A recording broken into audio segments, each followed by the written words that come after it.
right, everybody, welcome to another episode of Marriage on a Tightrope.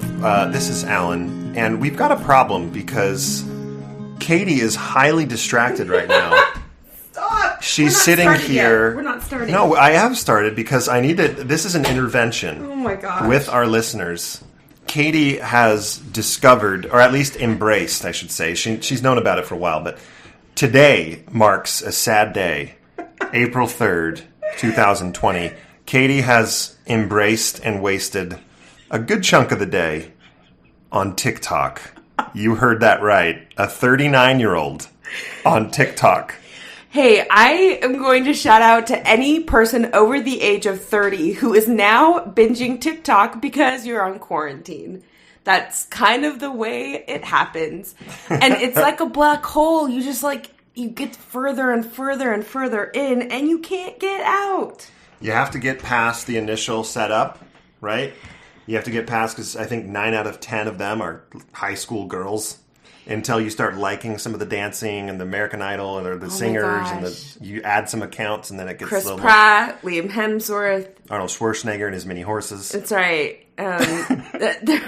You guys, it's a black hole, and now I'm seeing these people do these synchronized dance moves. I'm like, we should totally do that. No, we already did a Little Mermaid recreation. That's enough for the 2 months. Well, wow, so we've started. You've introduced us. Oh yeah, no, this is it. We still married? Did you we say are that still part? married. I didn't, but we are. This episode is, as you can tell, unscripted. I literally hit record without Katie knowing that I was hitting record because she was watching TikTok and I was sick of it. You didn't tell me to come. You didn't tell me you were starting. I'm always, in our relationship, I'm always the one waiting for her to get off electronics. Oh. Guys, if I've learned anything about quarantine with my husband, it's... ... I have a lot of stamina on a screen. Okay, so this episode, even though it's probably the most laid-back opening in the 60... some odd episodes, I can't remember exactly how many, that we've had, it's actually a quite stressful topic. But we're going to do this. And we waited till the umpteenth hour in order to release it. I know. This is the night before General Conference begins. And we know that this is a tender, difficult topic for mixed faith couples. So this is... let me take a step back. There are a number of different types of episodes we do. We do interviews. We do advice episodes of things. Hey, this is what we've learned talking with other couples. And then we have episodes that are all about, here's just what we're doing. And this is what we are going to do. So we don't have a script. We don't have bullet points written out on clearly of advice or anything like that. Bullet number 1 was talk about TikTok for 2 minutes. We don't have any of that scripted out because there is no advice really that is going to be spoken other than any nuggets that ring true in just our experience that we're going to talk about. So we wanted to just hit record as we already have and talk a little bit about what our plan is for General Conference, this General Conference. Perhaps we will go back in time and talk about how previous General Conferences have been. And maybe we do that first. So, nah, let's just jump right into what's Jump tomorrow. into the present? All right, never mind. Katie trumped me on that one. Ugh, shouldn't use that name. Sorry for any conservatives out there. Okay, so tomorrow is the Saturday session. There are 3 sessions. And... So wait, is the 3rd session the priesthood session? Yeah, I think tomorrow is priesthood session because last time was women's session. I think it was women. Oh, yeah, it was. Yeah. So we have 10 a.m., 2 p.m., 6 p.m. tomorrow, Mountain Time. And before this whole quarantine jumped on us, we actually had a different plan. We were going to be out of town for this. We were supposed to be in sunny Arizona. The kids' spring break is just... it's actually going really quick. So it's just about over. They're going to be back in school on Monday. And we were going to be out of town through late Sunday, back down in Arizona, get some sun. But of course, because of the quarantine, we are not gone. We are at home. Part of the benefit of being gone was it it basically let us just kind of ignore conference. So that was the original plan was No, people can not ignore. Not ignore, but No, it was to 100% like get away from it. because it can't be streamed anywhere from outside of Murray. But if we're on vacation, it's all good. No, I know. It's basically you're on vacation.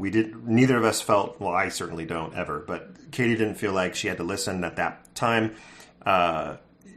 We talked to a lot of people, and so people could text us and, oh my gosh, I love this talk, and oh my goodness, stay away from that talk. So in that way, while we're on the road, we could listen to talks that people kind of bring to our attention. But a few days ago, Katie was like, we're at home. I have a thought about conference. What did you propose to me? Okay. I'm feeling very brave right now because, I don't know, it's late, probably. You just had a cookie. I had a cookie and... A skillet cookie, to be precise. Yeah, and I just... You know, okay, we try real hard, really, really hard not to bring up, like, specific examples or specific doctrine or whatever it might be because we understand how it affects both sides, right? Yeah. So we try really hard to do that, but in this type of situation where I actually have an opinion and you have an opinion, it's very hard to, like, bite my tongue and just talk in like a neutral tone. So, you know, if you want to, just put your headphones in or skip past this part or do whatever you want, okay? I'm just going to, like, lay it out there. I'm telling you, you're piquing a lot of people's interest right now, including mine. So why don't you go ahead? Okay. So in the past, my go-to, like, way of not confronting things head on is to go on a trip. Okay, quarantine life means I literally cannot leave any part of things I don't want to confront. Everything has to be confronted, which means that we have to work through them and I have to face them head on, and it's hard. The reason why I didn't want to watch conference is because the last 2 times I felt triggered by something someone said, something that I felt was unkind, something that I felt was there was a general overtone that my life was not a good one that, you know, we have and that we chose. So it, you know, this leads me to believe that, you know, what's going to be different about this conference? Well, there's not going to be any difference. And so, like, for me, it's like, oh, well, I'm going to run away and plan something else so that I can just completely avoid it. And I know so many of you are doing the same thing or had planned to do the same thing. Maybe you guys are doing the same thing. But national parks are shut down, hikes are shut down. Like, I feel like this is something I have to hit, like, right straight on. And it's like, I don't know, is it going to be a car crash or is it going to be like a near miss or what is it going to be like? So, you know, tomorrow I've been really nervous about this particular general conference because it all revolves around Joseph Smith and the first vision and him seeing God in Jesus Christ. And also in this build up, you know, it's going to be unlike any other. And I kind of thought, I scoffed at that when I heard it. I thought, okay, well, whatever, you know, we'll see what happens. But then it got nearer and nearer and nearer. And now we have we're in quarantine life. We've had earthquakes. We've had missionaries come home. Guys, my sister is finally coming home tomorrow at 11:30. And it was really hard to get her back because they had just shut everything down. And so for all of those reasons, I'm in a weird place. I'm feeling worried that I'll be triggered. At the same time, I do get comfort, and it is a source of light and healing for me in some ways. You know, not all of the talks are bad. Not all of the talks there are some really beautiful ones. The music is uplifting to me.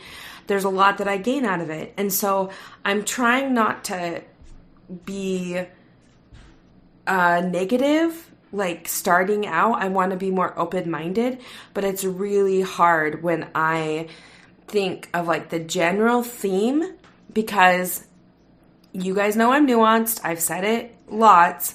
But one of those nuances that I have is the story of the first vision.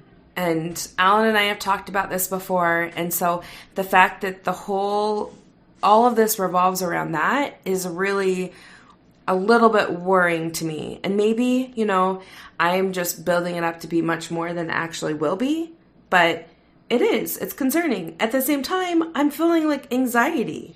And I want to be comforted. And I want to feel good about my life and my decisions and how I'm trying to raise my family. And so I have this like weird 50-50, like almost, this is totally me in a scary movie. If Alan can't attest, I hate scary movies, right? Yep. Yes, she does. But if there's even like a movie that's a thriller, I will put my head under my shirt or blanket or like do, what kids do and they put their hands to their eyes and the fingers are like you're peeping out of your fingers. That's kind of how I feel like I'm going into conference, right? I'm just kind of like, oh please be there some, let there be something that is really loving and comforting to me so I can just relax. But at the same time I have like a wall up, right? You're right. Because I'm like trying to protect my own mind and heart at the same time. And so Alan and I were talking and we haven't talked about conference. And then we were on a walk and I said, so what are we going to do about conference this weekend? And what did you say? Well, our plan was to not watch it. So what do you mean? Right. And I feel like I'm changing the terms, right? Because we weren't going to watch it because we were going to be out of town. But now that we're home, I feel like, no, I do want to watch it. So this morning, the other thing I wanted to talk about that I'm struggling a little bit with is this morning at 10 in the morning, I'm sure all of you did, we got an email from the church and it just said, like, it's from President Nelson and he invited us to prepare ourselves. And, there are a few things that we've heard over and over again. Study Joseph Smith's first account of the first vision, and then, ask yourself the questions about, what have you gained from the Book of Mormon? Those are things that we've heard in the past. It just says take steps to hear the Savior better or more often, and it, gives a link to hear him and to listen or to, watch videos about it. But then this is a new one. This is new to me. To the sisters, study prayerfully about the restoration of the priesthood and how to draw upon that power, beginning with reading Doctrine and Covenants, section 25, 84, and 107. And, okay, I read that and I thought to myself, why are they having us do that? Like, what? It doesn't say to the men, it says to the sisters. And so I went ahead and pulled up like those sections, section 25, 84, and 107. And for those of you who haven't yet pulled those up, section 25 talks about Emma Smith as like an elect lady, and she's called to aid and comfort. And she writes and she selects hymns, and so it's basically like her power that was given to her to help Joseph in his work, right? And then section 84, I'll just give you like a brief, like this is also, go and you can read out yourselves, but most of 84 talks about like the line of priesthood from Moses to Adam, and what's the Melchizedek, what is the what are the different types of priesthoods, how men will gain eternal life through the oath and covenant of the priesthood, how the Spirit of Christ enlightens men and the world lies in sin. I'm literally reading from the D&C.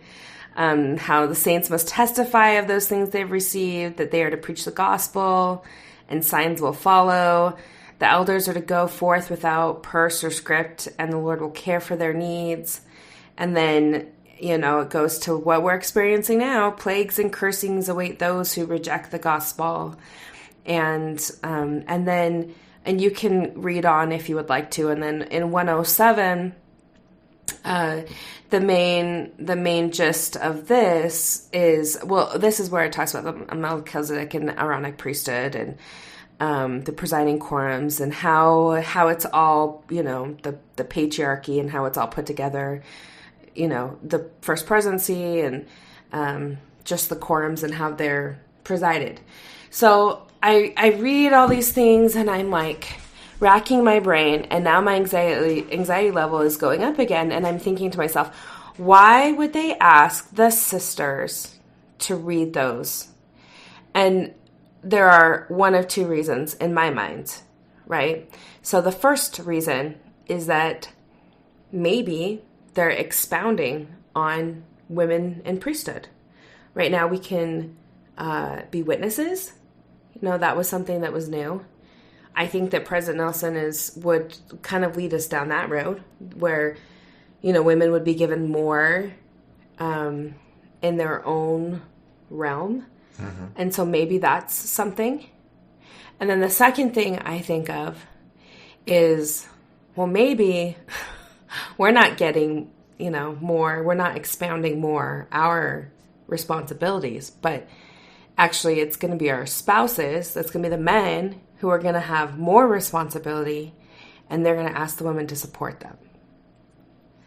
And I won't go into details about that, but those are two very different things. And they could talk about one of those things. Like, I feel like there are big announcements that happen every conference since President Nelson came in. So I just don't know what to make of it. It could go either way. Neither of it could be true. Maybe they just want it. But why would they tell us like the day before a conference? Like the day before to study those things? Yeah, I don't know. For those that are in my seat, I hear Katie talking about this and I start to feel protective. I don't want her to be hurt, and I don't like seeing the anxiety. So I hope that it's positive. I hope that it's not a bad thing, a negative thing. There's oftentimes in post-Mormon land, there's an attitude of, man, I love when the leadership makes a big mistake because that just shows my spouse or that just shows my family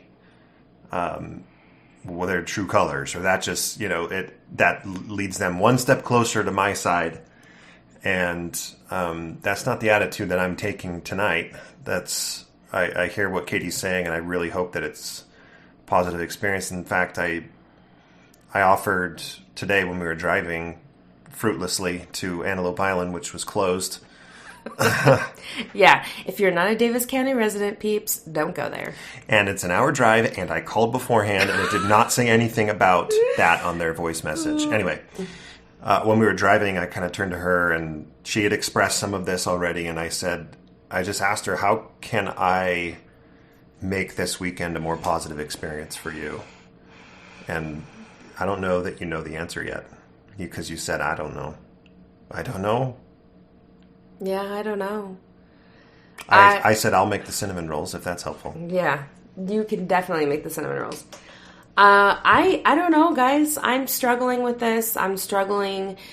If any of you are new, and I just know I have also been in like the very acting, believing role where I just held on to every single thing that was said. I did, and in a lot of ways, there are a lot of really good things that I still hold on to and I love hearing, but you can't go through this experience and be in it for a couple years and not feel at least a little bit of nuance, right?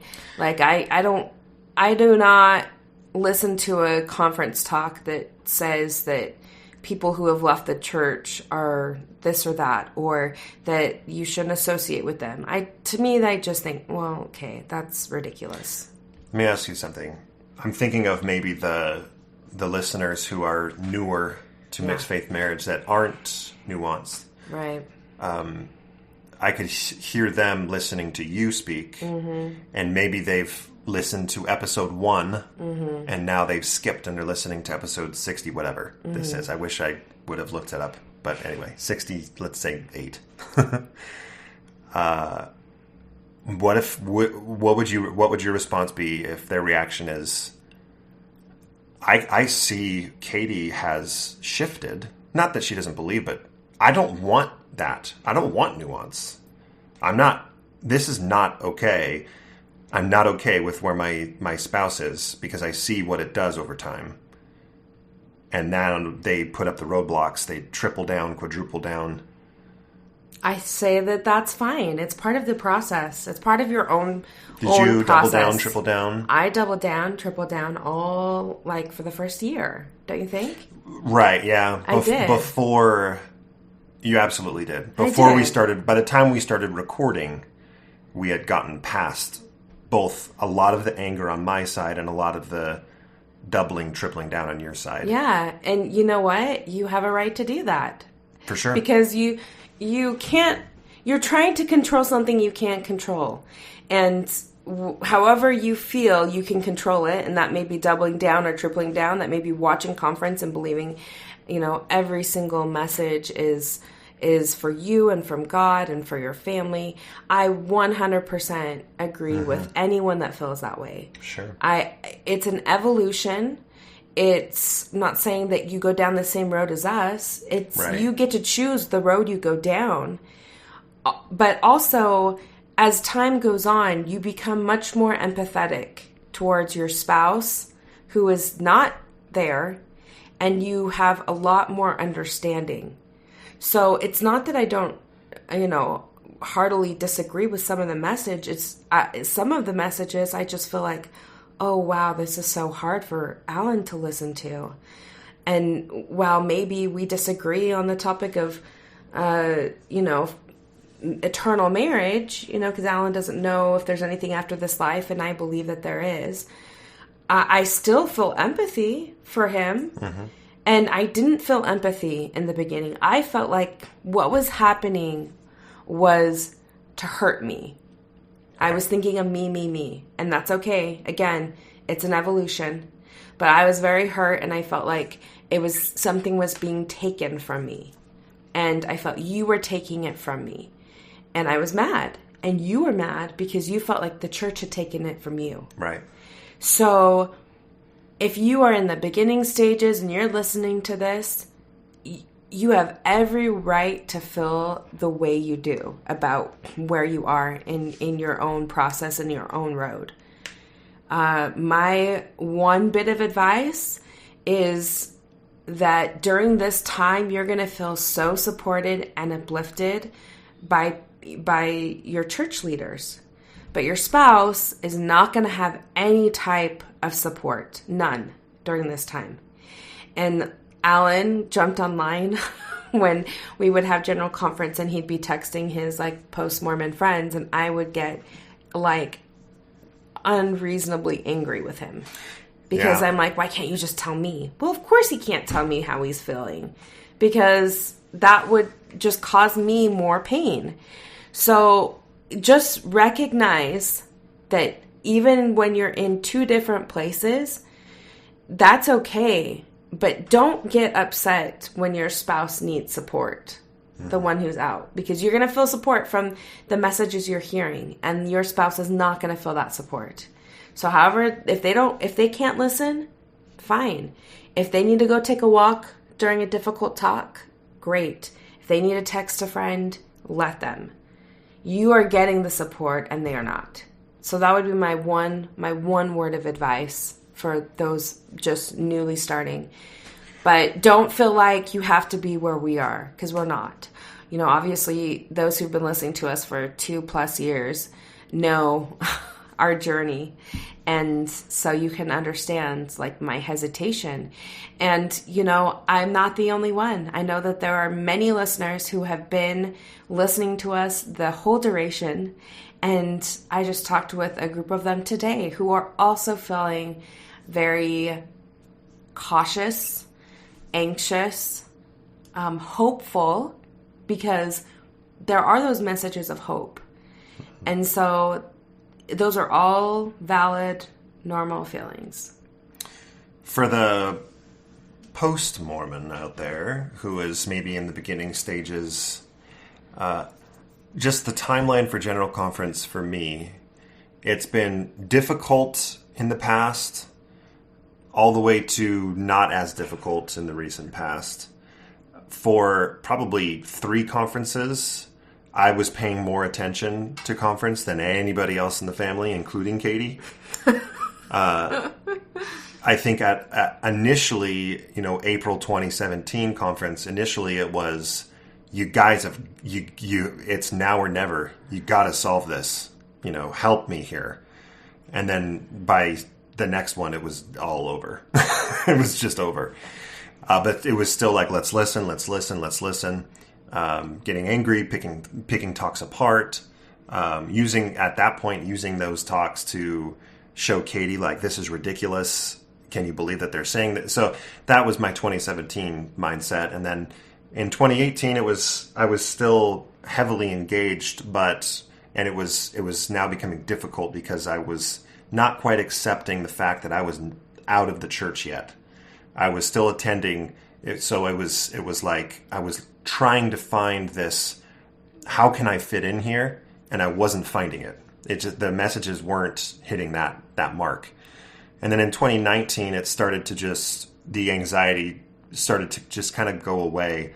I'm not anxious at all about conference this weekend whatsoever, like zero. And I know a lot of it has to do with where Katie is at as well, because I know that if there is a talk that badmouths those that have either left or talks about people who doubt, are weaker, or whatever it may be, I know that that's not a threat to our relationship anymore. And so that doesn't cause me anxiety anymore. What happens for those people whose spouses are just newly in this and they hear that message? What do you say to them? I've been there. There's hope, because the vast majority of the cases that we've talked to, couples that we've talked to, is that over time it gets easier and it gets better for both people. Yeah. Not in every single situation. It takes work to get to that point, and it takes work from both spouses to get to that point. And I know of spouses that are not in that place. Yeah, it's true. I see tears welling up in your eyes. Don't need to point it out. Well, I just want to, I don't know. What I was saying, it didn't seem like that would be a tear-causing statement. I think I don't know. I'm feeling stressed. Well, I'm sorry. Thanks. I really love you. I really do want, I don't want you to worry about me this weekend at all, because I'm not concerned about conference. My focus is all on you, because I know conference is going to be hard. Hopefully not, but I know that you're worried about it. So I want to provide whatever support I can, whether that's distraction, affirmation, whatever it is. Yeah, I think a lot of the stress too comes out from outside sources, right? Like well-meaning friends and family who will afterwards want to talk about what was said. We'll have the family group chats. We'll want to discuss what's been going on. That's a lot of stress to deal with. The messages that people put on Facebook, I really am not affected by social media stuff. I'm like, okay, whatever. But it's the private text message threads that are I don't know why they're stressful. I do know why they're stressful. In the past, there was something in particular that was said, and honestly, I lost it. I was very, very upset by it, and I shared that was very difficult, and there was no response. Not literally silence. Not right? even I'm sorry, that's not even a validation of feelings. Zero response. And that's really hard for me. And so I'm just sort of bracing myself for that, because that might be a thing. Ugh, you guys, I think I'm just again, you just like build it up and it's really not a big deal. So I'm hoping it's not a big deal. We've decided that tomorrow we're not going to listen. I think I may like just have it in my AirPods playing, while we do stuff Other together. things. And I mean, my sister's coming home from the mission, so in the middle of the first session, and I'm so excited to like wave to her and love on her, even though we can't touch each other. But I'll make up for it tonight. I'll touch you a lot. Oh, there, see, I'm touching you. Oh, that's so nice. That was the least sincere I've ever heard you. What do you want me to say? I don't know. Oh, baby. I'm just making a joke. Go ahead. Anyway, yeah. So, guys, I know that we're all in different places of the spectrum. We believe different things. I hope you can appreciate that everyone has their own path. Everyone is doing the best they can, including yourself, including other people, including your spouse. So whatever happens, maybe a little bit of mindfulness would be helpful in all of this. Some meditation, some, prayer. Some prayer, some journaling, if that helps you. Yeah. Just to help yourself work and process through this. And this is seriously not something that I ever thought I would have to face head on right now. And here we are. I'm facing it head on. So I'm just going to go with it because there's no more avoiding. And maybe that'll be a good thing. It's a good way to end it. This has been Marriage on a Tightrope. A few quick announcements. If you would like to reach out to us and tell us about your anxieties for conference, or by the time you listen, maybe your thoughts about conference after that it is now passed. Can you believe that announcement they made? If you're listening to this in the future. We don't know either. You can email us at marriageonatightrope@gmail.com. You can join our Facebook group, which is always exciting during conference time. You can follow us on Instagram as well. All the cute pictures there are from Katie. All the ugly ones don't exist because I don't post anything. But if you would like to support the continuation of the podcast, which is made possible by your donations, the best way to do it is actually to sign up for our workshop on a tightrope, which begins on April 30th. April 13th. 1-3, folks. 1-3. April 13th. I'm just going to straight up say it. We're limiting the number of couples that can be there. There are 3 spots left. So if you would... Oh, ding. Oh, there's 2 spots left. No, just kidding. Just kidding. This is a great workshop, which we've talked about a lot, so I will be short with our explanation here. But it's with Natasha Helfer-Parker, 6 weeks, 3 nights a week.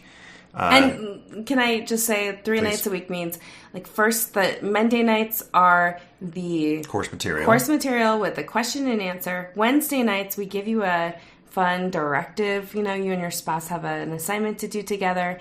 And then we come back, and on Sunday nights, we do a big Q&A, and we talk about what you did that week. So that's a great tool. So, I mean, really, Mondays and Sundays at 9 p.m. Mountain Standard Time is when we're meeting. And now that y'all are stuck inside like us, might as well spend those evenings with us. That's right. And if you're not available at those times, everyone in the course gets access to a online platform where they can watch those taped webinars after the fact. So that's a good way to support us and help this going. If that is not something that you are interested in or you're unable to do, you can also send us a Venmo donation at Marriage on a Tightrope. We really want new mic equipment because we've been spitting into the same mic together. We almost justified it a few days ago, but ended up not. Ended up going for a second French roast so that your Creo Brew French roast, French press rather, didn't taste like my coffee.